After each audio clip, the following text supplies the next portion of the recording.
Então ele estava dizendo, o termo hebraico até é interessante no grego, é mais ou menos o contrário, até a pessoa entende de maneira contrária. A gente entende, tem uma regra, larga o pecado e busca Deus. Não é isso. Amém? A ideia é uma só. A ideia verdadeira é essa: se revista do novo homem, que o pecado vai sair da tua vida. Está entendendo? Esse é o termo que eles entendem, a linguagem deles, né? Quando você prega de maneira do original. Então na nossa tradução do português vem às vezes um monte de coisa errada. Você tem que entender, tem que ter hermenêutica. Por isso que o pregador tem que estudar hermenêutica, exegese ou coisa parecida, tradução oriental, coisa parecida. Ele tem que entender o que o povo, como era traduzido, como que eles viam o texto na época, porque senão você não entende.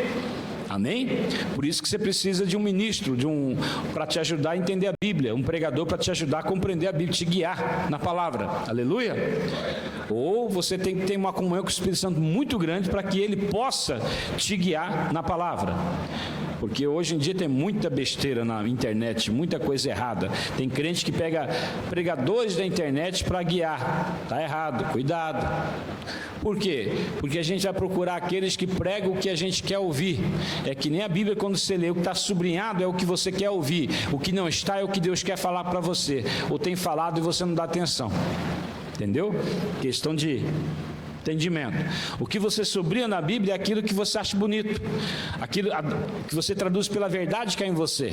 Aqui que não está sublinhado é o que Deus quer que você estude. Amém? É o que Deus quer que você viva, é o que Deus quer que você faça. Então você tem que abrir o entendimento. Então, se você começa a ter comunhão com Deus, não estou dizendo que vai ser fácil. A comunhão com Deus. Mas eu estou no pecado. Uma pessoa me perguntou ontem, como é que eu posso ter comunhão com Deus? É assim mesmo. E quem disse que tem crente que está na igreja há muito tempo, e depois que ele descobre que tem um pecado de inveja, depois de 10 anos que ele descobre que ele tem pecado de amargura, que ele mágoa, fica magoado, facinho, que ele é carnalzinho, que qualquer coisinha fica emburrado, está entendendo? Coisa de crente carnal. E depois de tantos anos na igreja que ele vê que aquilo é um pecado grande diante de Deus, né? A mulher fica emburrada, o homem também, está entendendo? Paulo diz assim, quando escreve ao povo de Corinto: eu não posso falar a vocês como espirituais, eu tenho que falar como vocês a carnais. E eu digo que mostra que é carnal, vocês têm desavença, briguinha. Pelo menos eles brigavam quem era o melhor pregador. Eu sou de Paulo, eu sou de Pedro, né? Aqui não, o pessoal chega a brigar por causa de uma verdade absoluta que não é absoluta, pensando que é. Eles brigam por causa de pensamentos e ideias, por causa de futebol. Briga porque eu tenho que ter razão, parentes e amigos, cristãos, né? Eles na época brigavam para quem era o pregador. Olha o nível de carnalidade, até o nível de carnalidade deles superava o nível espiritual da igreja hoje, porque eles brigavam para quem era o melhor pregador. Era Pedro ou Paulo? Vou seguir a ideia de Paulo ou de Pedro? Pá! Né? Então, gente, isso é carnalidade. Para você ver, a igreja, às vezes, o cara acha que não, eu estou vivendo uma vida de pecado, não posso ir para a igreja. Não. O pecado está na nossa genética. Ele é perdoado, se liberta é outro papel, outro papo. E outra, o crente espiritual, ele começa a ser liberto do pecado. Às vezes demora 10 anos, às vezes morre, nem foi liberto, foi perdoado, só vai para o céu, porque ele nunca cresceu. Então, quando o diabo vem te acusar, porque às vezes, só porque eu sou uma prostituta, eu não vou poder orar. Como é que a prostituta sai? Já vi muitos saírem. Ajudo muito prostitutas a sair dessa vida. Como que elas fazem? Elas começam a ler a Bíblia e orar todo dia.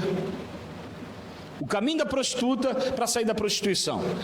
Elas começam a orar e ler a Bíblia todo dia. Primeiro, até a feinha, a prostituta feinha não vai querer sair daquela vida, porque ela vai querer trabalhar do quê? De doméstica.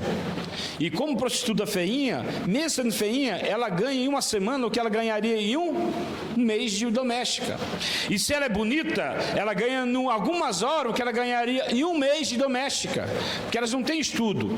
Algumas têm, são poucas, né? São formadas. Mesmo a profissão delas não ganharia não iam ganhar igual. Então eu faço consultoria para ajudar essas mulheres. E aí o que acontece? O caminho de libertação, olha, é fantástico quando você vê uma menina saindo dessa vida, construindo a família, construindo sua vida financeira. Primeiro, elas não acreditam que que pode ter profissão. Então o trabalho de Deus na vida delas é fazer com que elas acreditem que ela pode ser uma boa profissional, que ela pode prosperar, que ela pode mudar a vida. É incrível, eu estava falando com uma pessoa ontem, ele fez uma videochamada lá da França, e ele está muito alegre, porque por 5 anos a igreja ajudou ele morava no Rio Grande do Sul. A igreja, a nossa, ajudou ele por 5 anos a se sustentar, comida, dinheiro toda semana, água, luz, essas coisas, né? Foi ajudando ele e tudo que podia, e sobretudo a alimentação. Toda semana a gente enviava dinheiro para tudo isso daí. E a igreja ajudou ele durante 5 anos. 5 anos eu pregando o evangelho na orelha dele, para ele acreditar. Surge uma oportunidade, aí Deus mandar um dinheiro para ele. Foi dado 11 mil reais para ele na época. O Espírito Santo mandou, e daí tudo Deus manda, viu? Eu peguei 11 mil reais e dei para ele na época. Isso na pandemia. 11 mil reais. Ele pegou esses 11 mil reais naquilo que ele queria investir, investiu. Só semana passada ele fechou com uma escola, ele faz foto e filmagem, faz todo aquele negócio, aquelas roupas para quem se forma, para formandos, né? Se forma, ele tem tudo, né?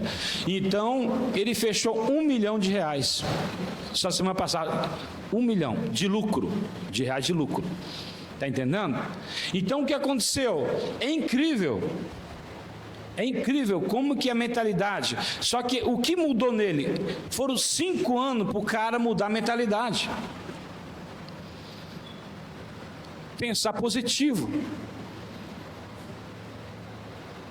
Eu chego com uma pessoa, eu falei para um pregador esses dias: quanto você pede para Deus por mês? 2 mil.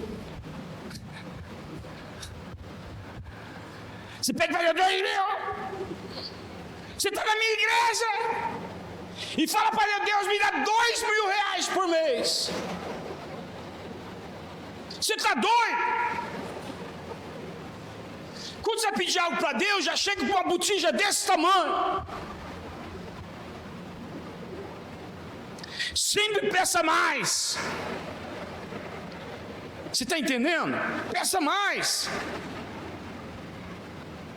Peça mais, não menos. Uma sul-coreana, ela entrava na fila em 1960, mais ou menos, 54 a 60. A Coreia do Sul está passando fome, muito problema financeiro, e aí, era pós-guerra, né? Foram muitos anos para recuperar. E aí, tinha a fila, as igrejas evangélicas, então elas ajudavam as pessoas a comer diariamente, então faziam a fila do sopão todo dia. E vinha, cada um tinha que ter a sua própria cumbuca. E ela vinha com uma cumbuca gigante, cabia 3 vezes mais que as outras, uma velhinha. Aí o pregador, o pastor que cuidava, o pessoal que cuidava, não enchia, né? Mas um dia perguntou, mas não enchia, mas colocava no mínimo o dobro. Por que você vem com essa cumbuca grandona? Se é só para você? Ela fala, para caber mais. Porque, mesmo não enchendo, vai ter sempre mais do que a pequenininha. Você está entendendo? Aí David Young Cho diz, na igreja Pastor Cho, ele diz assim, ele foi embora para o céu o ano passado, o ano retrasado, 2022, né? Então ele diz assim, é simples, para Deus é assim, você tem que pedir mais. O dia que você se tornar espiritual, aí Deus vai te dar além daquilo que você pede ou pensa, amém? Então como é que um pregador vai pedir para Deus 2 mil reais por mês para ele, porque ele acha que ele precisa de 2 mil? Eu falei, você tem que pedir para ajudar as pessoas dinheiro, você tem que investir no reino de Deus. Então o teu pedido no mínimo tinha que ser 20 mil reais, ainda que você ganhe 5, por exemplo, mas você tem que pedir 20. Fala, Deus, eu quero 20 mil para investir no teu reino, fazer a tua obra e tudo mais. Está entendendo? Agora, empresário, eu sou consultor de empresário, eu sempre falo o que para eles? A tua mente muito pequena. E para crente, então?